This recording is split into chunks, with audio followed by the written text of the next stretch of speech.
اعوذ باللہ من الشیطان الرجیم بسم اللہ الرحمن الرحیم شہر رمضان الذی انزل فیہ القرآن۔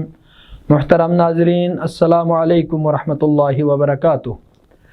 ماہ مبارک رمضان میں اگر کوئی روزہ دار بھولے سے نسیان کی حالت میں بھول کر اگر کوئی چیز کھائے اور پیے تو اس کا روزہ باطل نہیں ہوتا ہے، لیکن بعد میں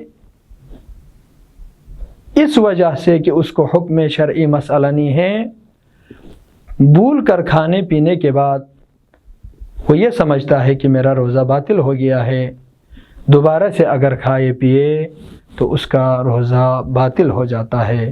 والسلام علیکم ورحمۃ اللہ وبرکاتہ۔